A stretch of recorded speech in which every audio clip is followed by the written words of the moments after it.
So,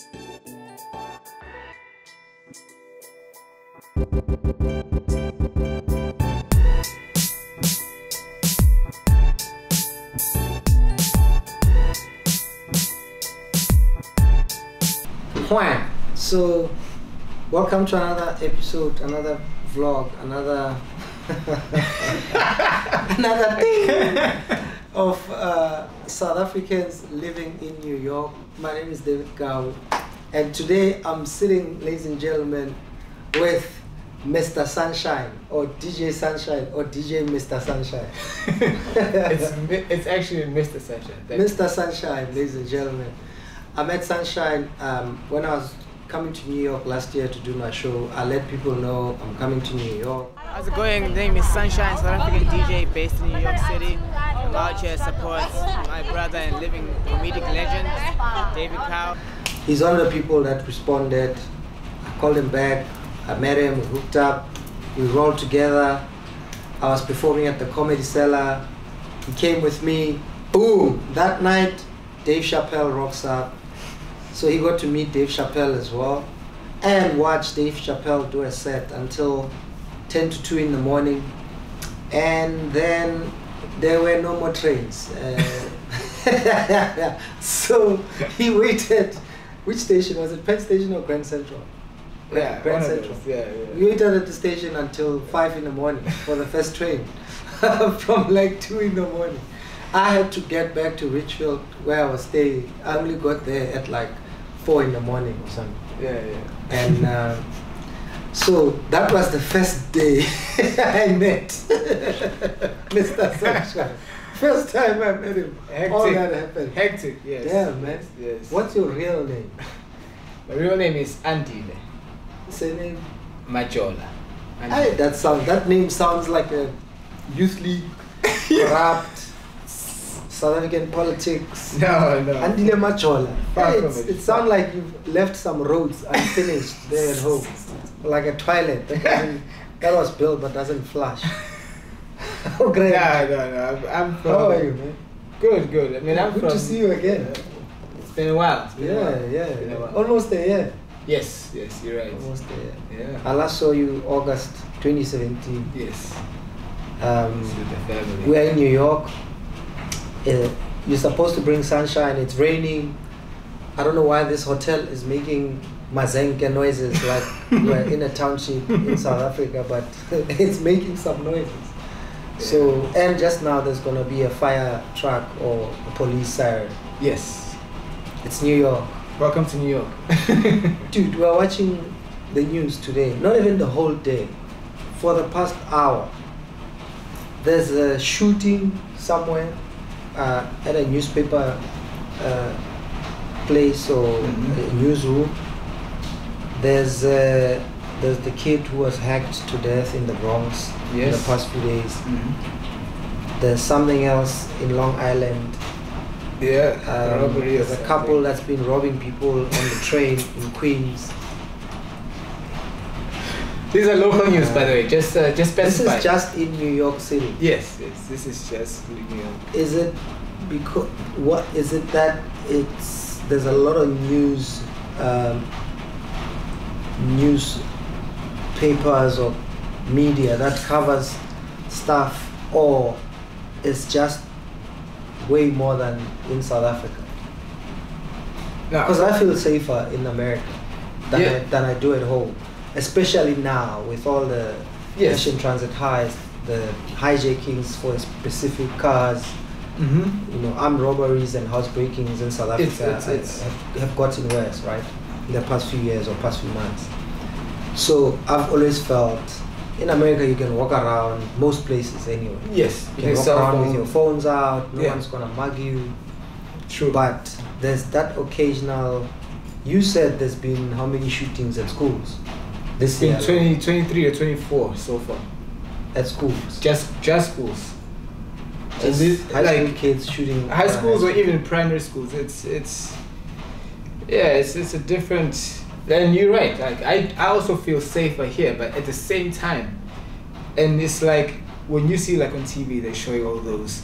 I feel like they're doing that to make it okay, they're showing us that it's okay for the police are gonna have to be more strict and more So all it's a over. strategy. I feel like it's a strategy. They're building the fear. I feel like that's the only thing that makes sense. You know, because how long have you lived in New York? In America? New York specifically is 5 years. And in America? 7. Where did you go before? I was in the Sunshine State, Florida. Oh yeah, you were in Florida. I started there. So when that's the irony. That's the first. I told there you go. There's the first sign. Yeah, so when the first time I came to the US and I came to Florida and I was like, and I don't know, every state has its own nickname, so to speak, and they're like, Florida is called the Sunshine State. I'm like, oh, wow, okay. So this is why I'm here. Yeah. What did you do? It just made sense. Yeah, no, it goes down here.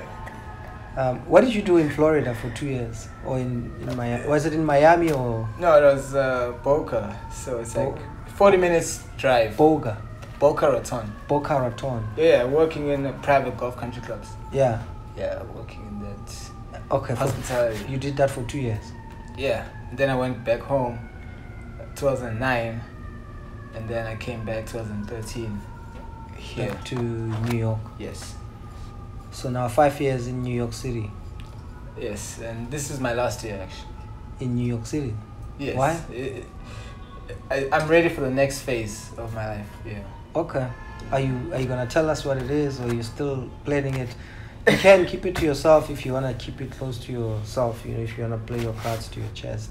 Well, but I plan to first obviously go back home, but then you know, because I have a girlfriend who's in Asia, so I plan. You've told me. I plan to move over there. Yeah. And you told me you're gonna visit, so I'm still holding. In Asia. Yes. When Taiwan. you're there. Taiwan. When you're there. Yes, of course. Oh, definitely. We have to go to Taiwan, man. So she's in Taiwan, so that's the next phase of my life. So how? US is good, but I'm good. I know people that have been in long distance relationships, but what do you call? You are in New York, she's in Taiwan. You from South Africa. 12 hour difference. So like now it's 6 p.m. almost 6 p.m. So there's almost 6 a.m. Damn. Yeah. But you manage. Yeah. How long? Because she was here in February. How long have you been dating? From 2015. March. Damn. 3 years. No, but that we dated for 1 year. She was here. Oh, okay. Yeah, so we were together for a year, and then she had to go back, and then we were doing long distance, and she would just visit every year. Okay. Yeah, so at least the foundation was laid. Yeah, the foundation was good. Yeah, because the foundation was laid.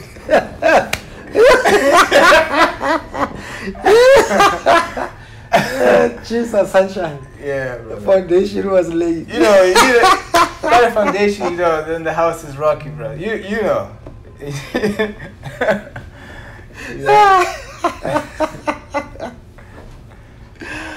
Okay, so what made you leave South Africa or wanna come to New York or to America? My passion for music, because I wanted to study music production, but my mom couldn't afford to pay for the study, so I said, you know what, I'll start working. So after high school, I started working in restaurants in Richards Bay. I worked there for 1.5 years, and after working there, somebody came and he was a manager for like 6 months, and then he told me, oh, I'm going back to Florida, the US, because I was working there. And I'm like, oh, I want to come with you. And then this was 6 months later, I came to the US. Really? You know, what's the funny thing is, in high school, I used to tell my friends, I want to go to USA. So when I was here, and it's not here because I have money or what, nah, it's not even, it's because I just feel like sometimes you speak things to existence. And that's basically what's been happening for me. Where does the name Mr. Sunshine or Sunshine comes from? It started in high school, when I started high school in the year 2000.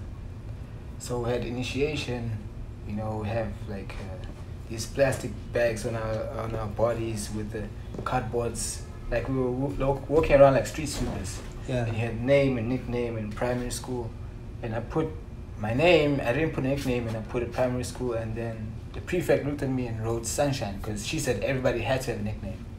So she wrote Sunshine. Her name is Candace, so she's the one who started this whole thing. So from the year 2000, 18 years later, I'm still Sunshine. Wow. And only my family knows or calls me by my real name. Everybody else is Sunshine. White girl prefect. Yep. I don't know where you're going with that, but White people have been giving us names for a long time. I thought it was only at Home Affairs, but clearly this goes back to high schools. And so, what do you do every day on a daily basis in New York City?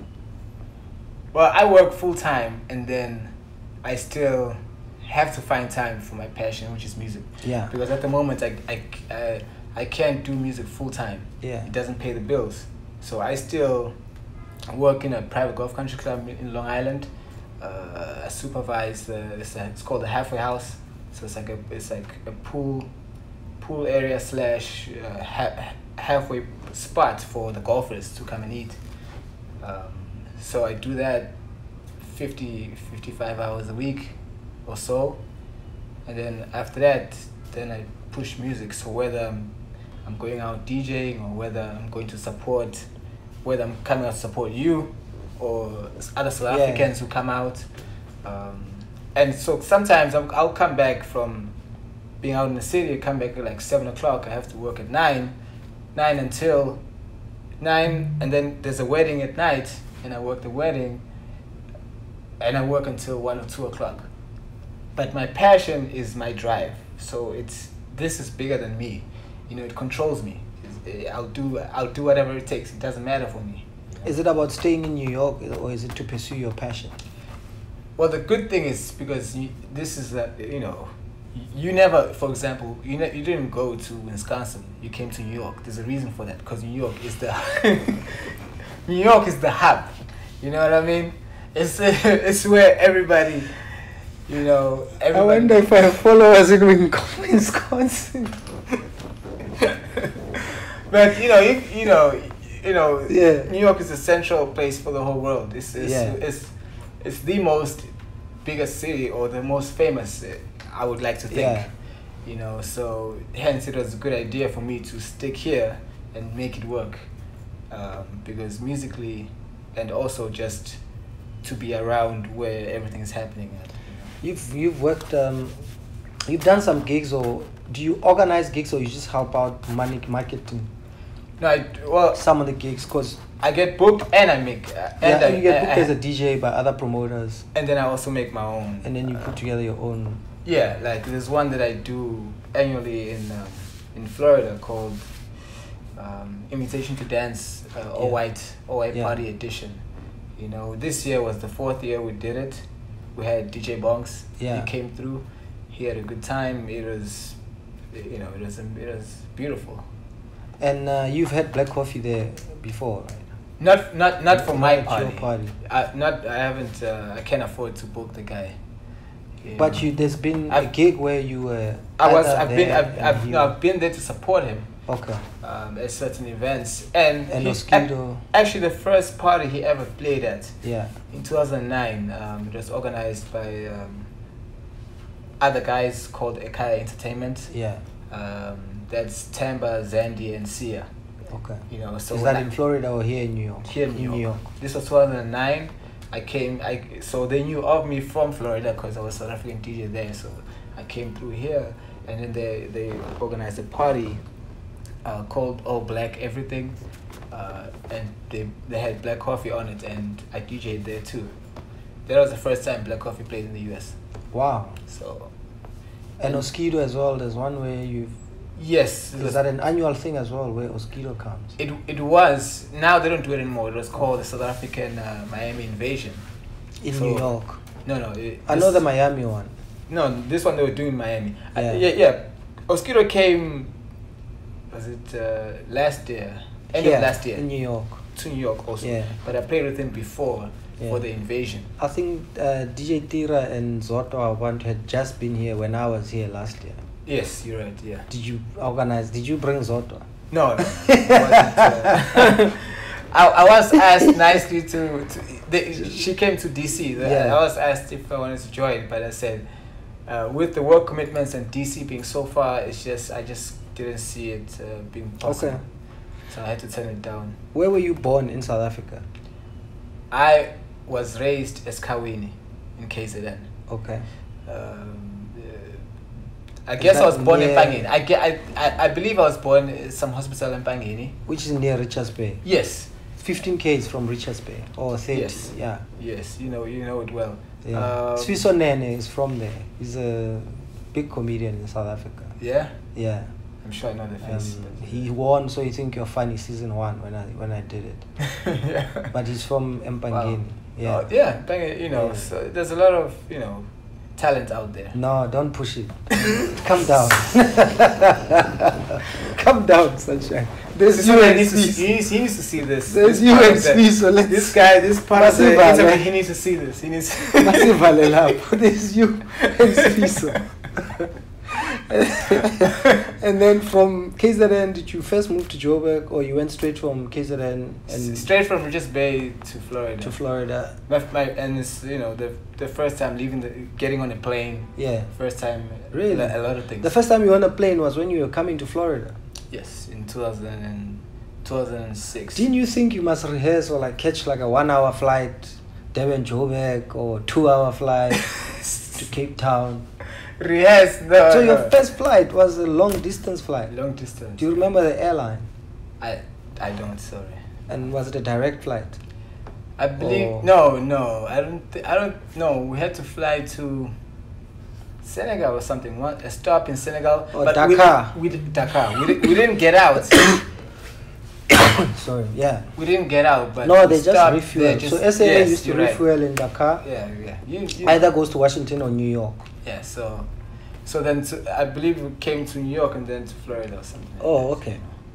And you were with the guy that you met, or he just told you come to Florida? No, he worked at the same. It's the biggest country club in Florida. It's a very well run. Yeah. The 5th biggest in the U.S. It's a very well run machine. So this guy is the one who pretty much opened up your eyes and opened up that door and the opportunity. And that guy is from Cape Town, but he has his uncle and aunt staying in Richards Bay, so he came there for a little bit to stay there. But for me, it's odd because you're from Cape Town. Why would you just come to stay for a little bit and just work a little bit in this small restaurant, which is not it's not a franchise. It's the only one there, and it had been open for because when I started, it was still young at the restaurant. The restaurant. Yeah, so it was very odd, but also because I believe some things are bigger than me. So when you speak into existence, some people come into your life. You remember his name? His name? No, not at the moment. Okay. And so you're not in touch anymore, or do you see him? You don't know if he's on social media. You don't know where. Well, he went quiet, because he was older than me, so I guess. So he was there for a reason. Yes. To kind of fulfill the purpose in your life. Yes, you're right. And then so I had friends from my high school who were like, "Wow, Sunshine, you said you'd go to the U.S. and you did it," and I found that. I found that for me powerful because it's like. It's showing them that anything is possible. Yeah. I love that. And then now you're planning. Has it been a good 5 years, for the most part? Yes. Did you want to leave every year, every 6 months? You were like, yes. Well, going home. No. The thing is, because I did leave the first time after 2009. After Florida, yeah. I left. I went home, and I was home for 4 years. So I did get to study. I studied in 2010 at Soul Candy in Joburg. And then afterwards, so I was pushing my music. I was staying in Pretoria with my aunt. Yeah. And then I was, pushing the music. Oh, you did make it to Gauteng, to the cities of gold. Just there, Pretoria, just there next to Joburg. Were you scared of Joburg? No, I did get to experience the hustle of Joburg, or the darker side, you know. Yeah. But also the thing is, already I'm used to, because Richards Bay is not an angel. Really? No. There's just a casino there, man. Yes, but at night, nothing. you know, there's enough guys who sleep on the streets that they're hungry also. You know, and if you're walking like me, that prepared you for moving to Joburg. Well, yeah, to some degree, but Joburg is different because they also have these scammers, you know. So Yeah. there's a different level. There's different levels. Do you hang out with a lot of other South Africans in New York?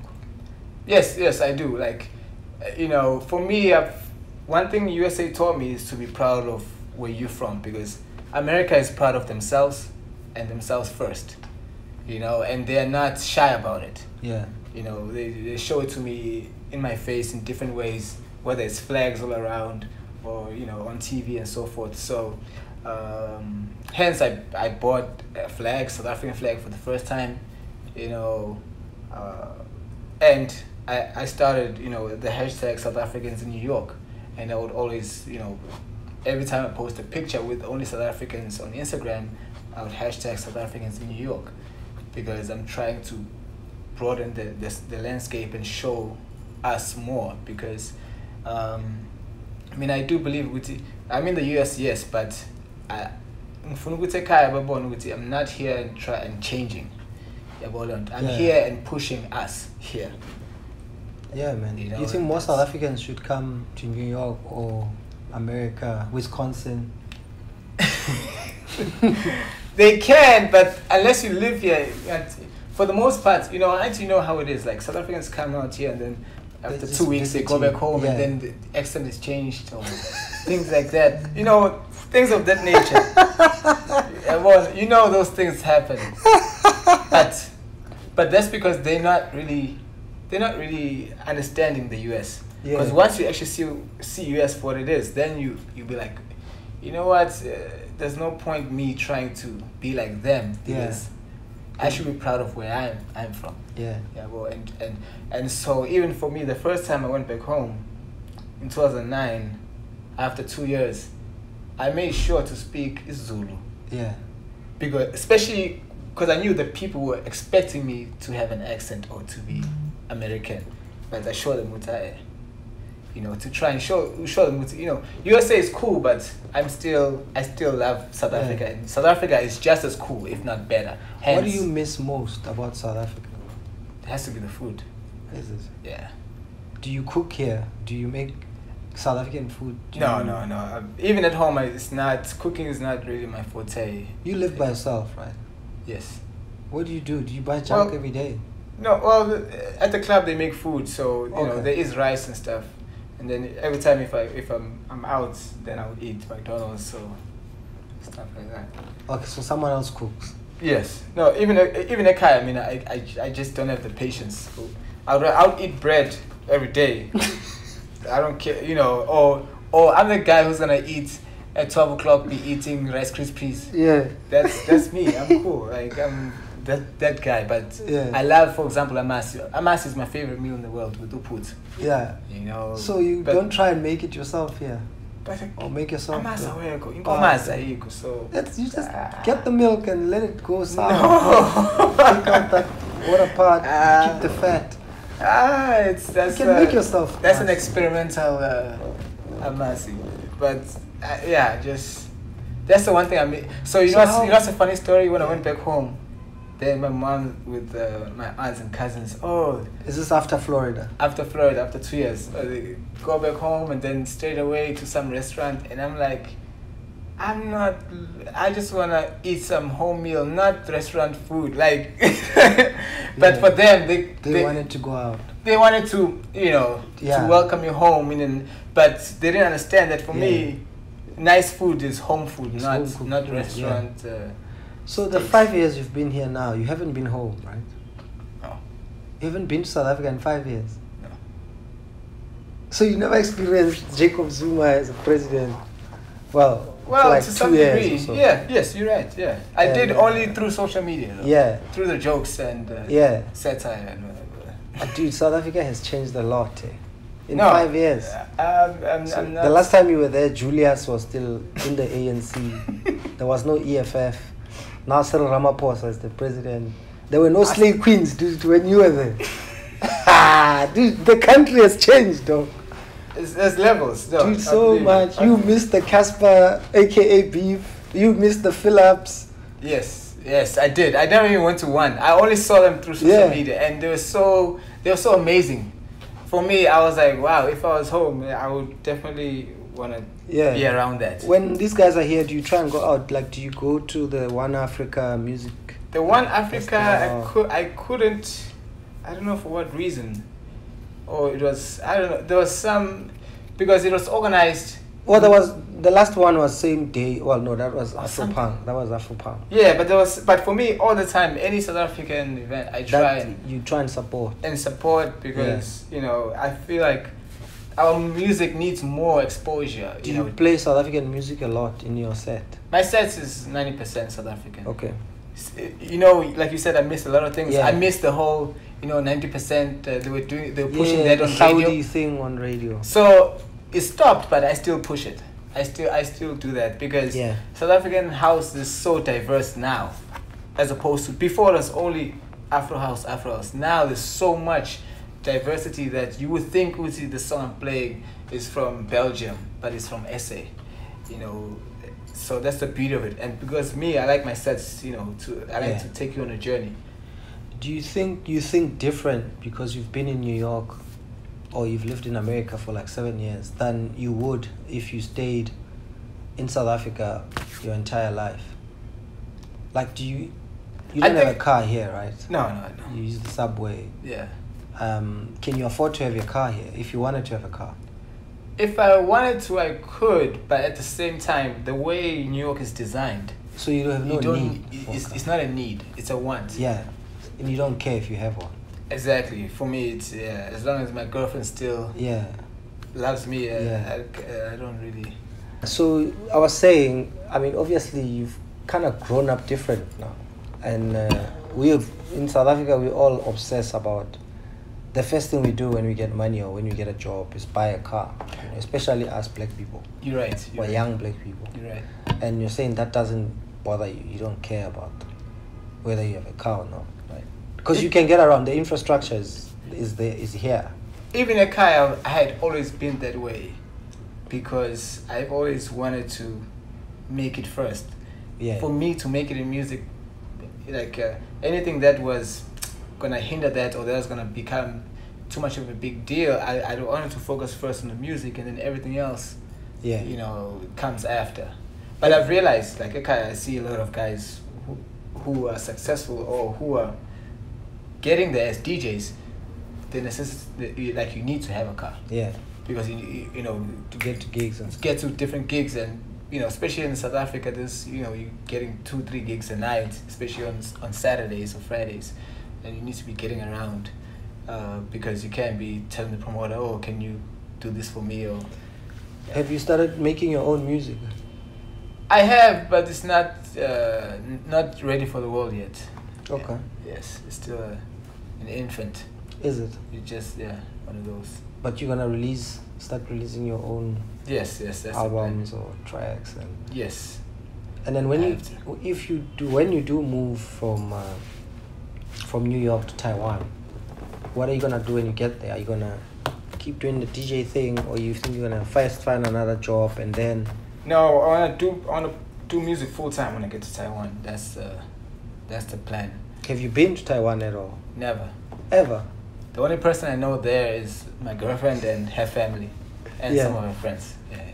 Because I know the family because through video calling. Oh, okay. And her family doesn't really know. They only know how to say hello, and that's it. They don't know English. Yeah, they don't know English. So it's gonna be. It's gonna be an interesting journey. Are you ready though? Yeah. Are you not gonna miss New York? I think if I can communicate, I work with this very nice guy. His name is Javier. Yeah. Now Javier is deaf. Yeah. Okay. So because when he was young, he got hit by a cow or something. Yeah.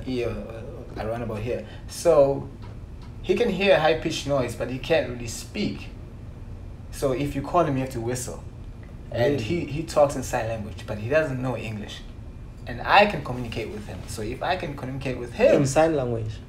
Yeah. So over time I've learned how to speak to him Yeah. in his sign language. But he's a very intelligent guy. But what I've learned from that is, and so every time he speaks to me, if he's not close to me, he will like on Facebook, he'll send me messages in Spanish, and I'm like, and I'll get frustrated because I'm like, yo, I don't know Spanish. Like I can't. It's better I talk to you face to face. So he can type though, and he can be on social media and. Yeah, he's on social media and everything. He's good, but he doesn't know English, so he can't type in English. Oh, okay. He speaks in Spanish, and I don't know Spanish, but I know how to talk to him if he's there. If he's there, I can do that. So you guys should video call then.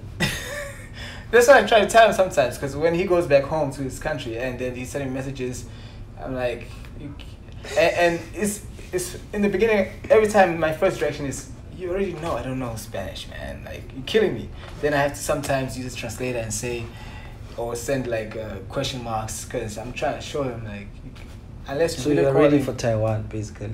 Yeah, I feel, because if I can handle that, I can handle anything. When people see you here or meet you here, Americans, do they know or can they tell you're South African?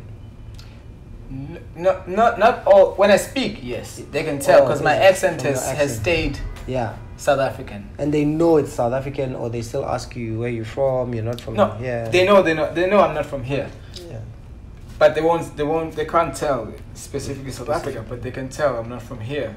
And also, I guess, by my mannerisms, like, because what's South the Africans, most memorable thing that's ever happened to you in New York? For me, the most memorable, nice, good memory. I can't put it down to New York. I can put it down to the U.S. Yeah. And I would say playing in the South African Invasion Party for me was. When was that? This was 2015. Okay. So playing with Oskido, Louis Vega, Todd Terry, Uhuru. So there's all the big guys, and at a big platform, because South African Invasion is, South Africans don't know outside of here, but for me it was the biggest party in the WMC. All the Americans, they came for that party, because South African house is at such a it's such a high demand. Yeah. That if you had so many South African DJs all in one space, and especially the tickets is not like the tickets are not ridiculous, then everybody wants to be there. Yeah, Roland. So that's the one thing that people don't realize. That I can walk into any club with no South African and hear South African house music. Yeah. You couldn't do this 5 years ago. Yeah. It was not happening. Yeah, well, so that's the beauty of seeing how much growth, from me coming here in 2006, not being able to play only maybe a Black Coffee song or maybe a Kulo song only, because the other songs were just not good enough. Yeah. And now I can play 90%, and people will vibe to it and they love it and they want more of it. And these are Americans or tourists, not necessarily just South Africans. Exactly. Yeah. Exactly. That's the beauty. That's the beauty of music. And also the beauty of what Black Coffee has done for South African house outside. Because for him, he's exposing it so that we can come behind and have a platform to survive outside of South Africa. Because now they have an understanding of, oh, this song, I like this song. Oh, that song, oh, I like that song. And then they want to hear more of the South African house. So when you go to Taiwan, do you plan to kind of keep the South African thing going, or you think you're going to have to pull back, take it easy, see first what they're doing, or you're just going to get there and be like, I'm going to teach you guys South African music? Well, what I think I will do, of course I will have South African music, but at the same time I'll probably take some Taiwanese songs that are popular, take the vocals and put it in Or mix in my them. South African beats, so Oh, that okay. that's a good way for them to understand our house Okay. in my space with You their must mix songs. some music or give us a mix that we can play, on underneath this, or here and there within Yes, true. Yes, I the should video do or that the South Africans in New York, for sure. or South Africans living in New York. Yes, some music for the vibe. Yeah, man. Definitely. Thank you. I will do that. I Good have chatting some to music. you, bro. Thank you. Yeah, man, you've had an interesting journey, Yeah. Um, Yes. Thanks. It's- Like you came before, you went to Miami, you went back home, then you came to New York, and it's very few people that I know who would want to leave New York, especially if they came from Africa or South Africa. Yeah. Yeah. But I understand also I guess you have a reason why. If you go to Taiwan and a year later your girlfriend said, let's move back to New York, would you do that? no, or she because was happy she to- wouldn't. She wouldn't. She wouldn't. She wouldn't, because she also doesn't like New York because it's okay, but she doesn't. The surroundings, like Yeah. how people treat other people. Yeah. She's sensitive to stuff like that, and she can see that it's cold compared to Taiwan Okay. or how people are, and so because of that, there's no ways she would want to settle down here, and I'm okay with that too. Mr. Sunshine. At Mr. Sunshine. At Mr. Sunshine. Thanks, brother. Thanks for coming, man. This has been another app of South Africans living in ... New York. Because we're going to do this a couple of cities. Yes. Toronto, probably do Taiwan. You'll be like the only person in that episode, in that whole series. We'll do Toronto, LA, That's cool. So we're going to do a couple of cities, just check where South Africans are all over the world, where Yeah. we can And- be there, find them, and find she- South Africans that are doing dope things, and hear their truth or how they see. Yeah, see how they living, how they survive there, Yeah. and what others, people from anywhere in the world for that matter, can Right. take from this or your experience. True. Especially young South Africans. Yeah. Thanks, man. Thanks, Wham. man.